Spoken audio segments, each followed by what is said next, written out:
one from the 217, with the corpse of the Big 12 trying to survive, why has no one talked about the 2 New Mexico schools? Beggars can't be choosers. I think he's kidding there. That's it. I think he's kidding.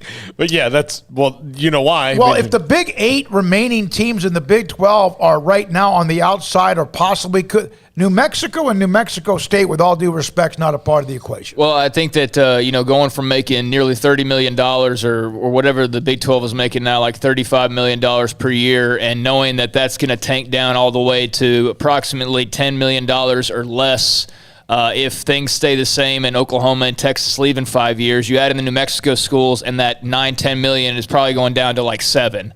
So what do they add? They add absolutely nothing.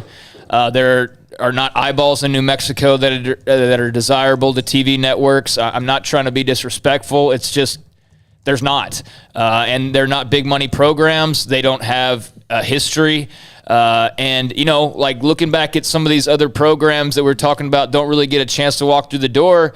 I think the New Mexico schools have had some successes, and they deserve an opportunity to be, involved in the college football landscape. But if that's at least a serious question, they're in no way helping anything with the Big 12, not even helping them get back to 12 teams. I mean, that would be literally what they bring to the table, is just the Big 12 would be 10 teams once again, and that's about it. So, and I agree. I've seen arguments as well about some schools that are a part of Power Fives that seem to be secure because whoever they are were a part of the original conferences, the Power Five conferences, whether it's in the Big Ten or whether it's in the SEC, ACC, or even whatever's left of the Pac-12 or the Big 12 and also the Pac-12. And let's get something a little straight here. I mean, they can be choosers. Mm-hmm. I mean, they absolutely can be. A lot of people are throwing out the beggars or trying to throw homeless terms and things like that on these remaining 8 schools, which,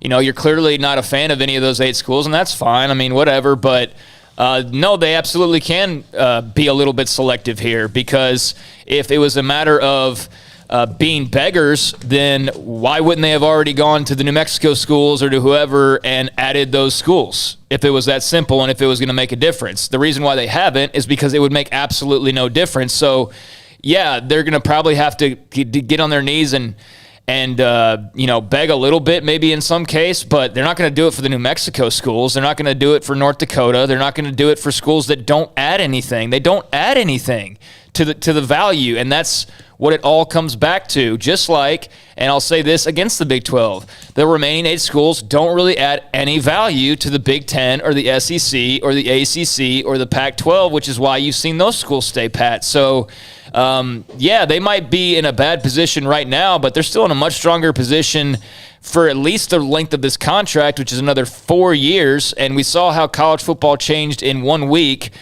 How will it change in the next 4 years? I don't think we're done here. So they might be the beggars right now, but they very well may be the choosers and not be begging as much in a year or two. We'll see. I agree completely. 440. Hey, guys, I'm the guy on YouTube, a houseboat on Lake Erie. That's about as cool. Awesome. We've had Mexico City, Australia, and now on a houseboat in Lake Erie.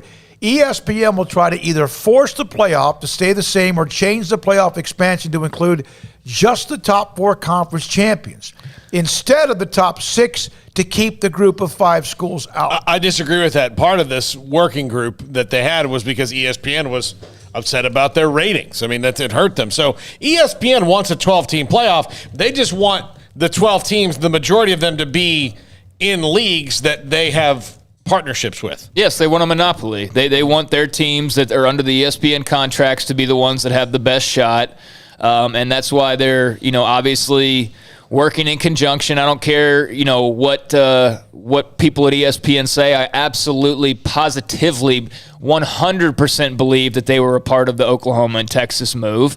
I absolutely believe that. So yeah, I mean, they clearly have their paws all in this, and they do not want this playoff contract to get open here in the next few years. I mean, they're doing everything they can, in my opinion, to try and ensure that ESPN has this control for the foreseeable future, which I think will be a bad thing for college football, unless you're one of the fans of the elite programs that will be involved. But for college football as a whole, it will not be a good thing to be basically entirely ran by ESPN. And that's why I hope these leagues stay together and they let these contracts run out and they allow a Fox or an Amazon or someone else along those lines to at least have a say at the table and to pony up and offer, rather than just by default we stick with ESPN and let them run things for forever, because they've shown they can't even run their own network all that well anymore. I'm not trusting them to run college football. No, and to that end, having all this say and all that, and like you said, Craig, like they can deny all they want that they didn't have much to do with it, but Texas would have to have called them at some point, because they still have how many more years left on the Longhorn Network, and says, what happens with this if we go?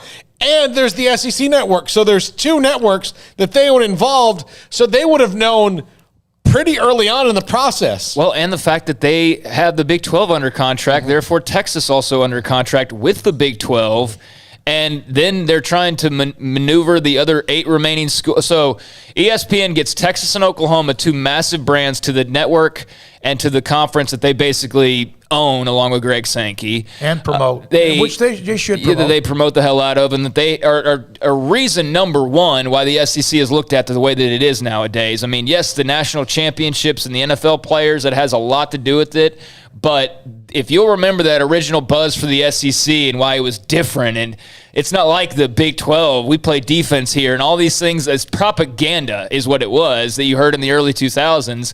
That's continued on for the last 15, 20 years and has only gotten bigger and bigger and bigger. So they have a vested interest in this conference. They get 2 big brands to join.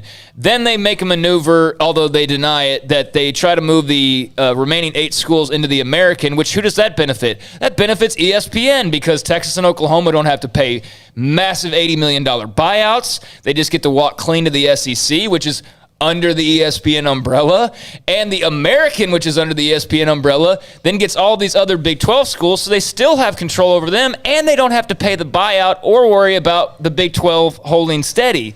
So, yeah, tell me ESPN's not involved in what's going on. Sure, I hope a lot of that. I hope Bob Bowlesby at some point does have an ace in the hand. By the way, 50-48 Baylor TCU, or it was 61-58, or 50-48 Oklahoma beating somebody in a classic game as no one plays defense. 50-48 Auburn and Alabama. It's a classic. That's the way it was positioned forever, and it used to just be so obvious. And I think we've all kind of come to that finally conclusion. By the way, ESPN's today, I don't know if it's like Baylor Day or something, but about an hour ago they had on a random Baylor SMU game. I don't feel like. No, I believe this is just a YouTube. Oh, is this just YouTube? Oh, yeah. It's just full Okay, game, I was and it just wondering. I plays was the like, match. why was Baylor SMU and now Baylor UCF on the TV? But okay, it's YouTube. That makes Yeah, that sense. UCF All right. game didn't end very well. No. Didn't That was start the- very well that either. That was the week when Baylor ran through the city of Phoenix. That was the and week that the Scottsdale. Statesman in Yeah. Austin sent a reporter to go cover their new head coach Art Briles, and that didn't end up happening. From the 254, there are more traditional college football fans who are not fans of the powerhouses. When those fans stop watching because the magic is gone, ESPN will not be any further ahead. Rekindling the Buffs rivalry, you talk about Nebraska, has enormously been fun the last few years. Just feels like the fun has been sucked out of the game. I get that from a lot of college football fans. But then again, a lot of these things are happening because of eyeballs, because of the numbers, because of the ratings. I think college football fans are excited to see what's going to happen. A lot of people, if like you're a West Virginia fan, I think you're just using them as an example. You're absolutely nervous about the future of the Big 12, but you're also excited about maybe a future somewhere else that's maybe a little bit more secure. But yeah, this is going to be a season of uneasiness for a lot of people, and just a foreseeable future with a lot of uneasiness until some of the chips fall. But as we can see right now, the chips aren't really falling. David Smoak came out and said that he wants the Pac-12 to stick together, and was asked about them potentially adding teams. This was earlier today, and said that they'll have to meet certain criteria as far as being competitive in multiple sports and the academic side of things and all that. So it's been a conversation today in the Pac-12, and David Smoak, among some others, have commented on it. So who knows, though, when the next shoe will drop. That's what will be the interesting thing to see. All right, when we come back,